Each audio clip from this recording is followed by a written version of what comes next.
Be careful, sons of God. Épisode 22.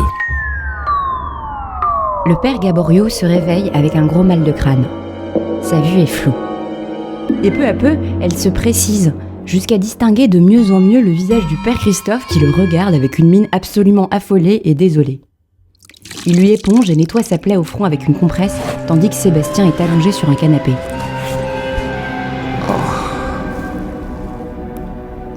Tu ouvres les yeux! Jésus-Marie-Joseph, tu n'es pas mort! Oh mon Dieu! Appelle-moi Sébastien, ça suffira. Au fait, bonne année.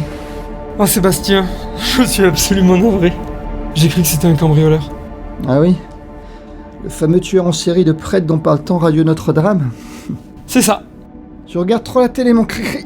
Je te l'ai déjà dit. Oh. Reste allongé, j'y suis allé fort. Le colonel Moutarde avec la matraque. Tu veux que j'appelle les pompiers ou le SAMU? Surtout pas.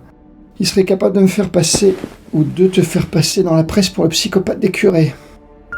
Ou de nous faire passer pour un couple de prêtres gays sadomaso. Ah bah non merci, sans façon.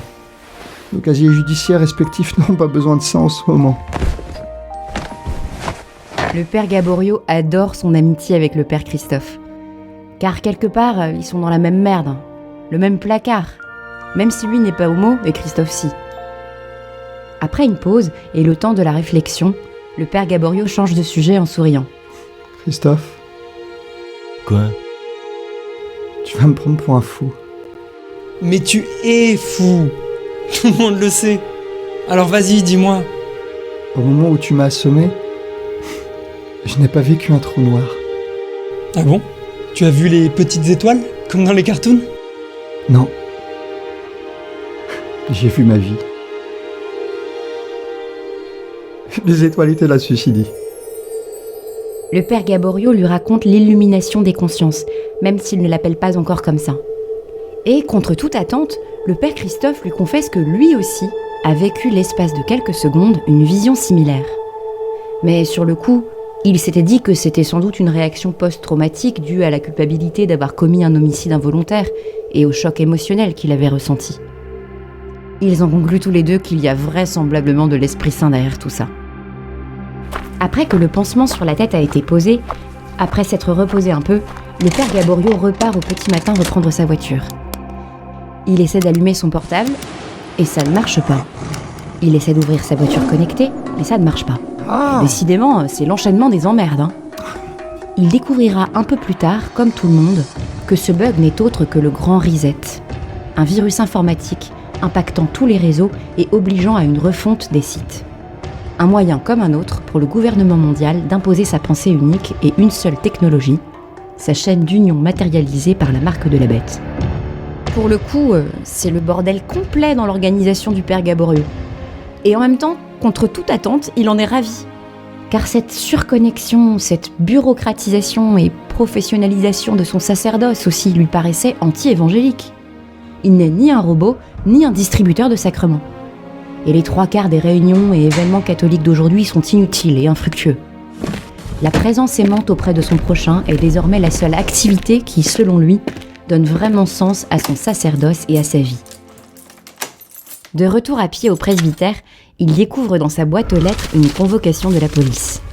Ses mains tremblent au moment de décacheter le courrier. Il est attendu le lendemain à 13h30 pour recevoir une nouvelle délibération dans l'affaire des photos pédocriminelles dans laquelle il est impliqué. Après 2 heures à poireauter en salle d'attente, ça lui permet de réciter son chapelet, de lire son bréviaire et d'écouter, maintenant que YouTube a totalement disparu, l'album Boulet de canon de Philippe Arregnault sur sa propre playlist. Il est vraiment trop excellent, ce mec. Dommage qu'il ait pas fait d'autres albums. Il est enfin reçu dans le bureau de l'inspecteur qui était chargé de son dossier depuis le départ. Bonne nouvelle, le père Gaborio est disculpé de ce dont il était injustement accusé. Après approfondissement de l'enquête, le poteau rose a été découvert. La police a retrouvé la mère de famille harceleuse et mythomane, l'a fait avouer ses mensonges, puis lui a fait retirer sa plainte. La maigre consolation que le père Gaborio reçoit dans toute cette histoire, en plus de la disparition de la menace, ce sont les plates excuses du commissaire. En revanche, il ne peut pas se défendre ni attaquer la plaignante en justice pour diffamation et calomnie. car si jamais l'affaire sortait dans la presse, l'amalgame public sacerdoce-pédophilie serait renforcé, accréditerait malgré tout l'accusatrice et le desservirait lui, quoi qu'il arrive. Le commissaire lui conseille donc de ne pas porter plainte et de laisser couler. Son évêque également le dissuade de toute riposte. En fait, la cruelle réalité, c'est que les prêtres de maintenant, même accusés à tort, ne peuvent plus se défendre en justice quand ils sont attaqués. Leur réputation et la réputation de l'institution Église qu'ils représentent comptent plus que la vérité des faits et la justice en acte. L'accusation vaut plus que les faits. La présomption d'innocence n'existe plus quand on est prêtre. Terrible époque pour eux. Se défendre, c'est s'attaquer. Ils sont dans un isolement quasi total. Ils n'ont plus que Dieu.